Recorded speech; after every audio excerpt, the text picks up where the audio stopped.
Kia ora and welcome to this video on question 1 of the 2014 Scholl Calc exam. This exam had a compulsory part to every question, part A, and then part B had an either or. And we'll go through both of them, but in the videos that I make for this 2014 exam, you might notice that one of the two options is often easier than the other, so careful selection was important in 2014. There don't seem to be any options in Scholl Calc nowadays, however. You just have to do all the problems.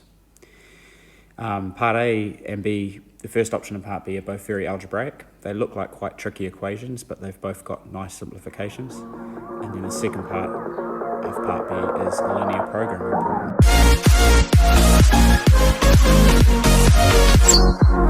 Okay, so let's just jump straight into it. Question 1A. The first thing you should do with any problem that looks complicated before you jump straight in and try and solve it is have a look at it in a bit more depth and see if you can spot any tricks. So this one here, it's probably obvious to spot that the base 7 plus 4 root 3 has its conjugate in the base of the other term. But what might not stand out straight away is that 7 plus 7 is equal to 14. And what that tells us is that if the power is equal to 1, okay, if this power up here is equal to 1, when we add those two terms, we get 14. So, we don't necessarily need logs to solve this problem.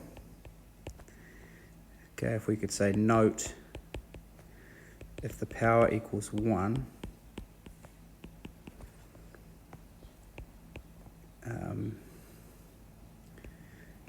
we get 7 plus 4 root 3 plus its conjugate equals 14. So just setting the quadratic equal to 1, it actually factorizes, so you know you're onto a winner. Gives us t is equal to 1, or t is equal to 4. I think they tried to put you off here by giving the question as asking for you to give the solutions in exact form. Exact form usually means, okay, there's going to be a surd as an answer, and they don't want you to give just a decimal that's rounded. However, that was just a bit of a trick there. So we think, okay, 1 or 4, we could check the solutions by subbing them back in, but we know that they make the power equal to 1, and so they work. But what I do recommend you do with any algebraic equation, if you're asked to solve it, make a graph. So as you can see there, I've graphed the left-hand side. It's hidden, but I have graphed the left-hand side of the problem as that red graph, and the right-hand side of the problem is another graph, y equals 14. And you can see that there's actually 4 answers, 1, 2, 3, and 4. We've got 1 and 4, but we don't have 2 and 3. So if we go back to the question, we try to work out where 2 and 3 came from. If t is equal to 2 or 3, and we substitute into the problem, you'll notice that the power becomes negative 1. Because 2 squared is 4, minus 5 times 2 is negative 6 plus 5 minus 1. And if the power is minus 1, apparently the reciprocal of 7 plus 4 root 3 plus the reciprocal of 7 minus 4 root 3 is equal to 14 as well. Now that's a hard thing to spot. But the reason for it is, and this is what's covered straight in the schedule, also note that 1 over 7 plus 4 root 3, okay, when we deal with these in achieved questions and complex numbers, we times by the conjugate, top and bottom. When we expand out that denominator, we get 49, 7 squared is 49, take away 16 times 3, so we get 1 on the denominator. They've picked numbers 7, 4, and 3 so that that property happens. 7 squared is 49, 4 root 3 squared is 48. So the difference of 2 squares there, when we expand it and the surds disappear, we get 1. And so what that means is the problem just turns around. 7 minus 4 root 3 in the denominator there will become, in the base will become 7 plus 4 root 3 if we raise it to the power of negative 1. And 7 plus 4 root 3 on the left-hand side there, when we raise it to the power of negative 1, will become 7 minus 4 root 3. So we get exactly the same as this. So this means t squared minus 5t plus 5 equals negative 1 also works.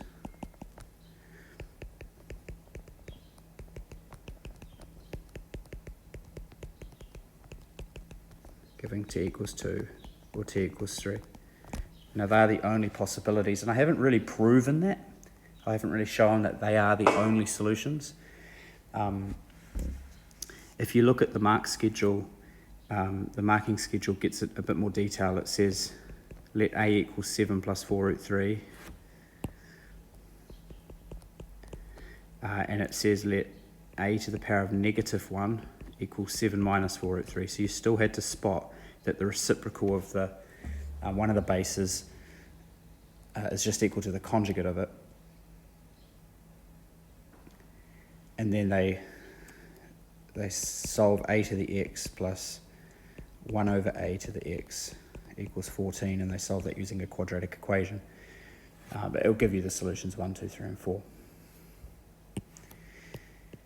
Okay, part B, option 1. Similar type of problem, really, solving an algebraic equation. Could do the same thing as I suggested.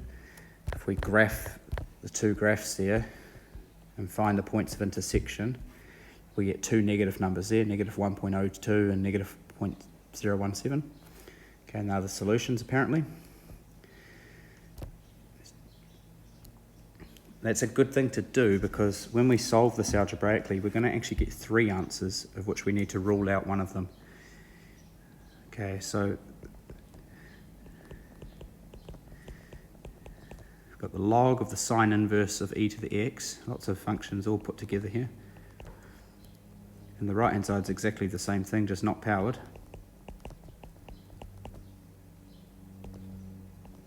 Lots of brackets too. So the first thing I would do is let this whole right hand side thing here equal to u, and then we've got, there should be some more brackets there, we've got u to the power of 5 equals u, which is a much easier problem to solve. We can move the u to the left hand side, solve by factorization. Gives us three options. U is equal to 0, 1 or negative 1. Okay, u to the 4 minus 1 equals 0. Actually has four solutions to it, but we're only looking for the real ones, so we can rule out two of them. And then we go back to what u is equal to.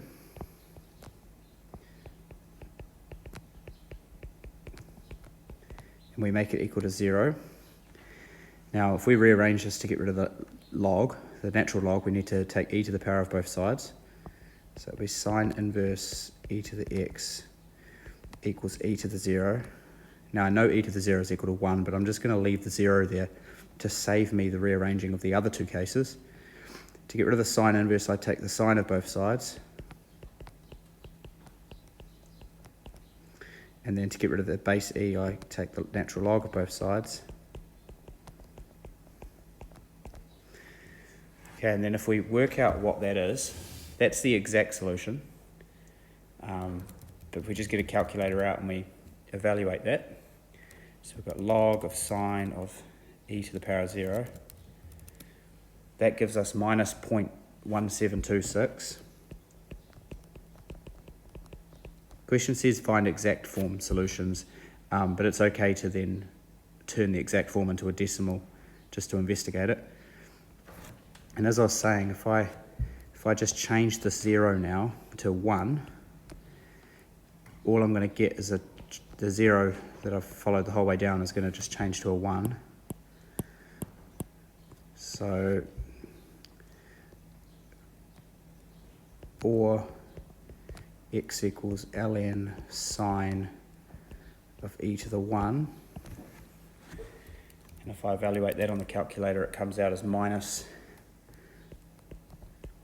0.8897.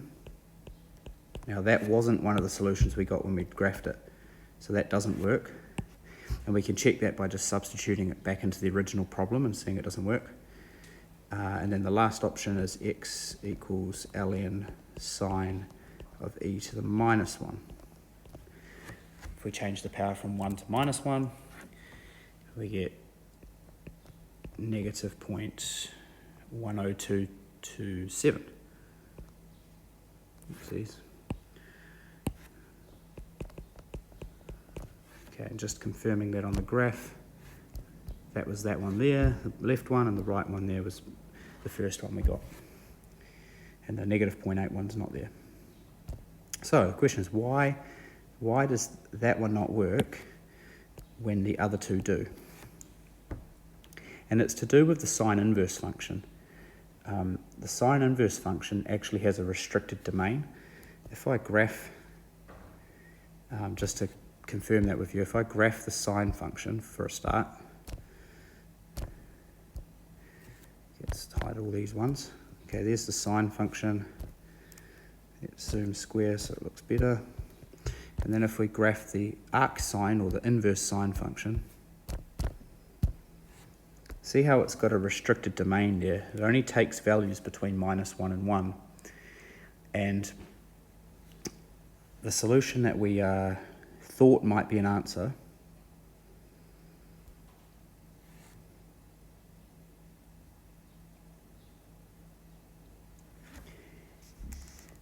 in this area here, if x was equal to,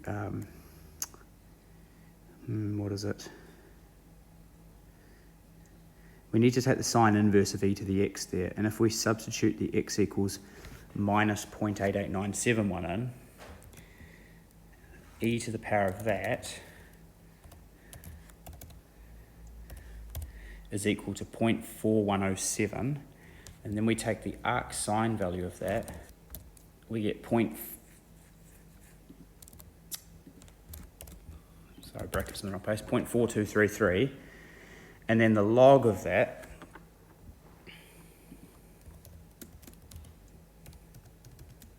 doesn't actually equal 1.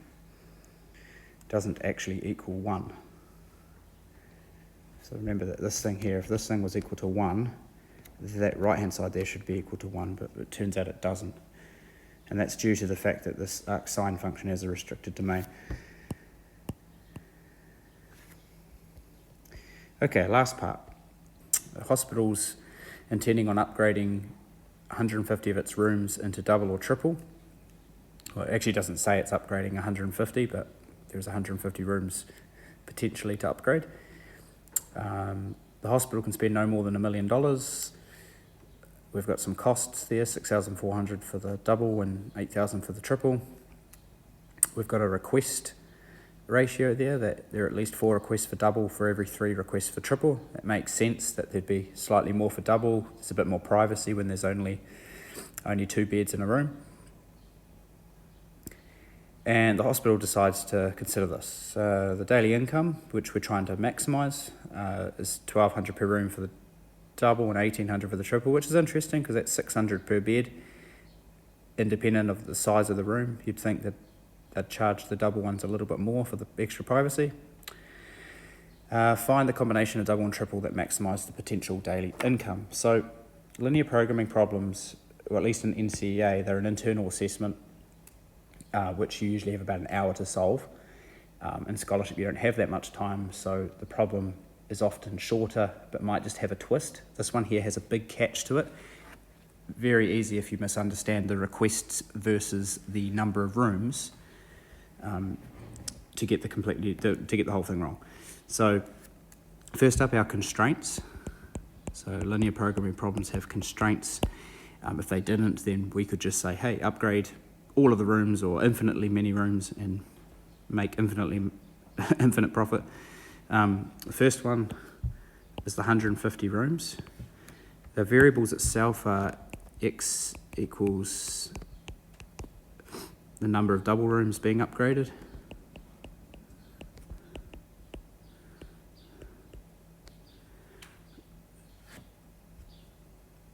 So we've got 150 rooms, we're turning some into double, we're turning some into triple. Y is the number of triple rooms.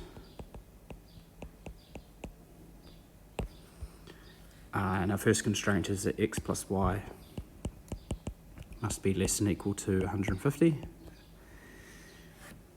The second one is the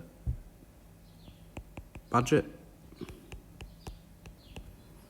We've got $6,400 to spend for every double room,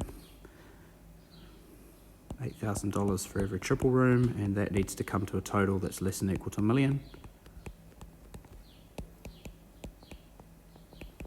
And then there's the ratio of requests. Now this one's really easy to get wrong for a couple of reasons. Number one, when you read this, at least 4 requests for every 3 for triple, it can be really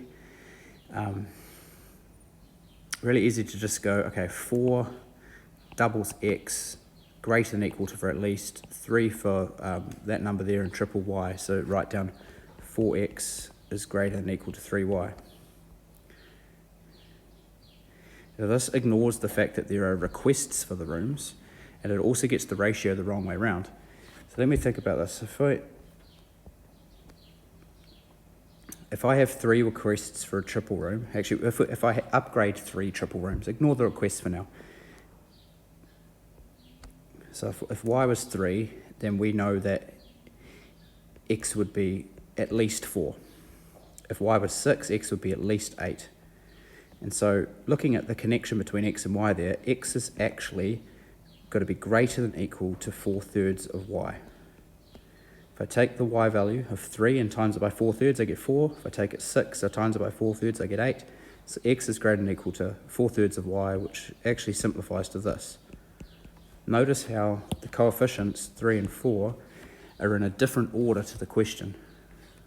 The question, it's 4x, 3y. Well, the correct order is 3x greater than or equal to 4y. But this is just rooms. It doesn't even factor in requests. So, looking at that ratio there, it's actually the requests that are in the ratio 4:3, not the rooms themselves. So that there, we need to change up our attack here. If we have 3 requests for a triple room, actually, if I have 1 triple room upgraded, that equals 3 requests. I'll probably not put equals there. Let's go 3 requests. And if I have 3 requests for a triple, I'm going to have 4 requests for double, which corresponds to x equals 2. In a double room, there are 2 beds. So if there's 2 double rooms, there's 4 beds, 4 requests. So there's the ratio of 4:3, and it actually corresponds to a ratio of 2:1 when we consider just the number of rooms. And that would be 4, that would be 2, 6 requests, 8 requests.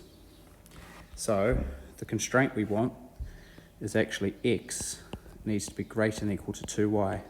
The number of double rooms upgraded needs to be at least 2 times the number of triple rooms to satisfy the ratio for the requests. So this is the ratio of rooms that factors demand. There's also non-negativity. We need to upgrade at least 0 or more. We can't upgrade negative rooms.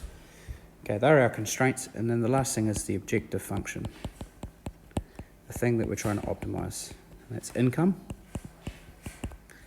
Income is $1,200 for the double rooms and $1,800 for the triple. If you look in the schedule at this, there's actually a couple of typos. I'm missing zeros off coefficients in a few areas, so just be careful with that. They're the correct constraints. Now I've already done this on Desmos.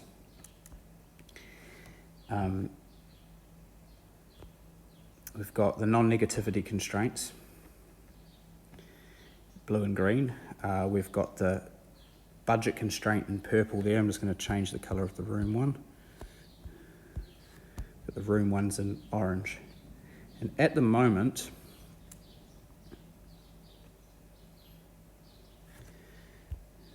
let's put my income constraint back in.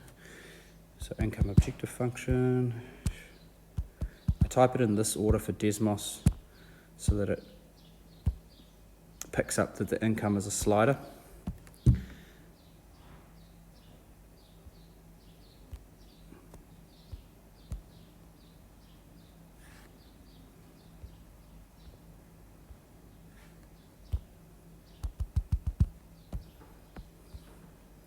Okay, so for linear programming problems,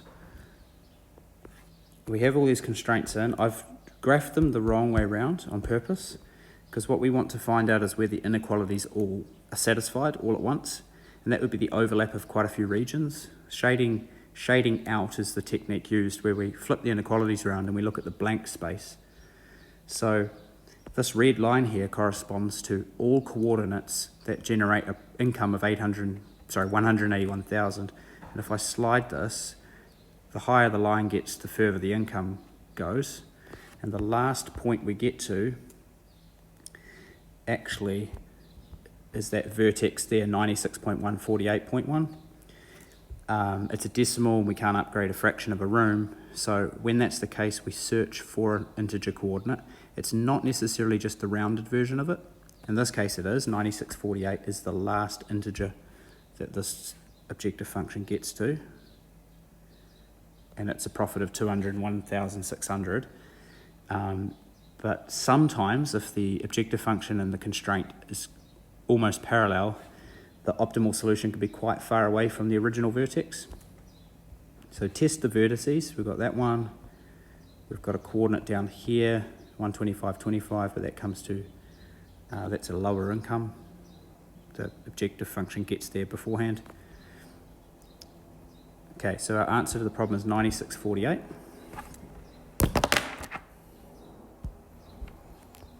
I'm going to leave out you would need to include a graph, but I've left that out because I've just shown you a beautiful one.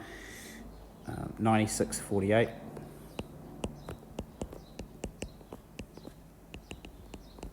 Is optimal. Generates an income of 201,600.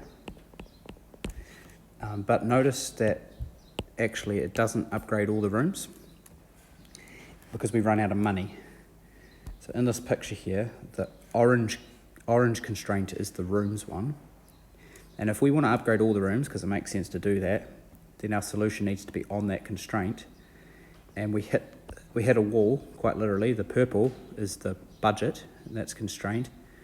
So if we were to increase this by 40,000, it turns out,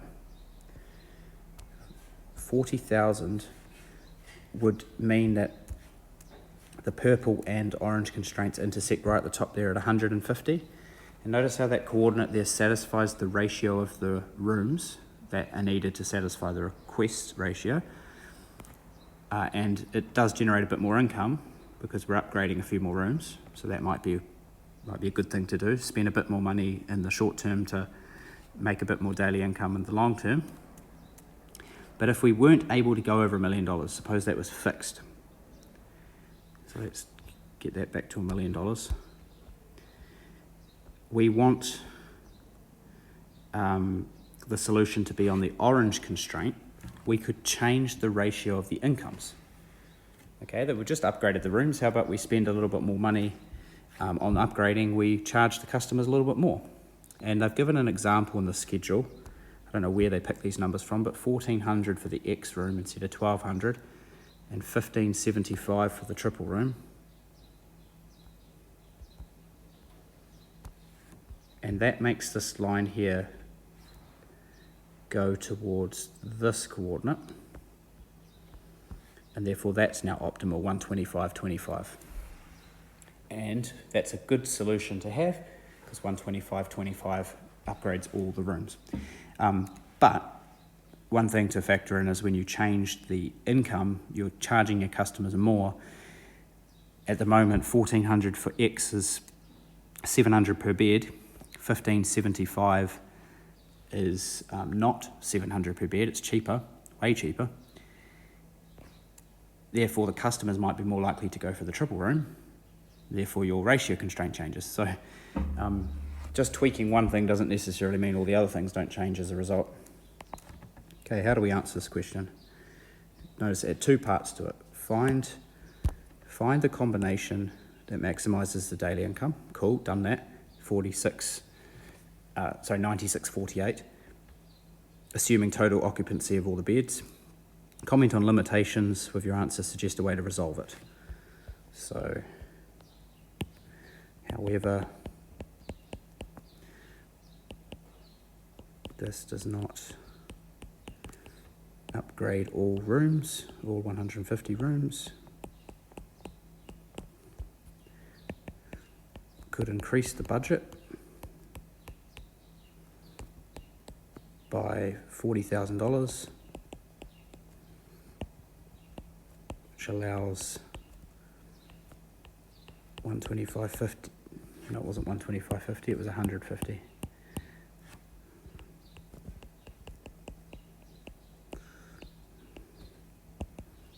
To be upgraded, or change the income for each type. And I won't give the example there because it is just a random one pulled out of thin air, but the example I did show you allowed for the vertex to change to the 125.25 coordinate, which gave an optimal income, upgrading all 150 rooms. Catch you in the next video.